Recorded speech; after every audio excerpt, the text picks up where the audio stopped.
तो प्यारे बच्चों, इस वीडियो में डिस्कस करेंगे डीओई की तरफ से प्रोवाइड किए गए क्लास 9th के लिए mission mathematics question of the day की वर्कशीट को, जो कि 20 अगस्त 2025 डेट के लिए है, दोनों मीडियम में एक साथ। इससे पहले कि सभी वर्कशीट और असेसमेंट का सॉल्यूशन दोनों मीडियम में अपलोड है। कमेंट में प्लेलिस्ट की लिंक मिलेगी, देख लेना। सीधा आ जाओ क्वेश्चन पर। क्वेश्चन है मोस्ट इम्पॉर्टेंट, ध्यान से देखो, ठीक है। तो क्वेश्चन पे आ जाओ। क्वेश्चन है find any 4 solutions of the following equation.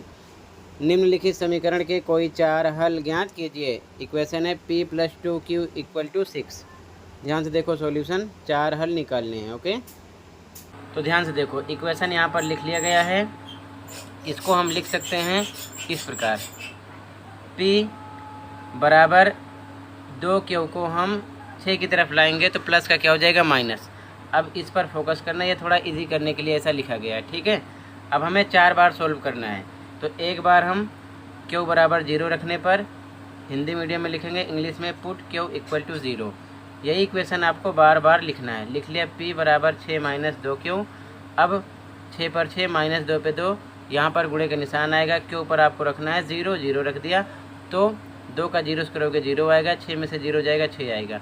मतलब कि एक हल हो गया है। जब हमने q पर 0 रखा तो p हमको क्या मिल गया, 6। ठीक है, फिर से देखो सेकेंड टाइम, q बराबर 1 रखने पर इंग्लिश में लिखोगे पुट q = 1।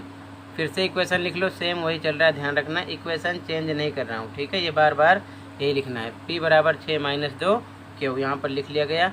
अब 6 पे 6 - 2 गुणे q पर लिखना है आपको 1, यह आ जाएगा 6 - 2 आएगा फिर 4। तो मतलब कि q पर जब 1 रखा तो p मिल गया आपको 4, ठीक है। आगे देखो, तीसरा हल निकालेंगे। फिर से q बराबर 2 रखने पर इंग्लिश में पुट q =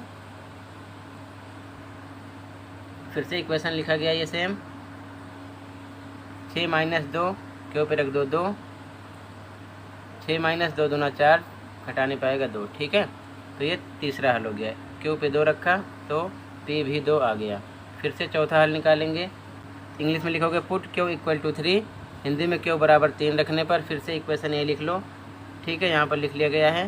तो p बराबर 6 पे 6 2 गुणे q का मान रखो 3। अब 6 - 2 3 6, 6 में से 6 जाएगा 0। अब देखो ध्यान से, इसी प्रकार कोई सा भी समीकरण हो, कितने भी हल निकालने हो, आपको बारी बारी 0 1 2 3 4 5 6 अपने अकॉर्डिंग नंबर रखना है और सोल्व करते जाना है, ठीक है। अब इसके बाद में बॉक्स बना लो इधर p और q के लिए। देखो ध्यान से, सबसे पहले q पर 0 रखा तो यहाँ पर 0 रखा तो p का मान कितना आया, 6 आ गया, तो यहाँ पर 6 आ गया। फिर से सेकेंड टाइम q पर 1 रखा, 1 रखा तो p का मान 4 आ गया, 4 आ गया। फिर से देखो थर्ड टाइम q पर 2 रखा तो 2 रखा, p का मान 2 आ गया, 2 आ गया। फिर से देखो फोर्थ टाइम q पर 3 रखा, 3 रखा तो p का मान 0 आ गया, 0 आ गया। मतलब 4 हल यहाँ पर हमने ऐसे ही बॉक्स बनाकर लिख दिए एक साथ, ठीक है। 4 हल हो गए। चाहो तो ऐसे भी लिख सकते हो, पहले p का लिखो, p पर क्या आया आपका मान 6, कॉमा तो q पर क्या रखे थे 0, ऐसे लिखोगे 6 0। इसके बाद में यहाँ क्या रखोगे, पहले p पर 4 आया, q 1 है 4 1, यहाँ लिख सकते हो 2, 2, ठीक है। यहाँ लिख सकते हो 0, 3।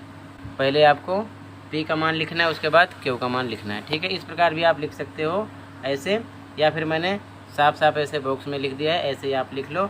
और एक चीज़ ध्यान रखना, मैंने बार बार इक्वेशन को एक तरफ करके q पर वैल्यू रखा है, p का मान आ गया है, ठीक है।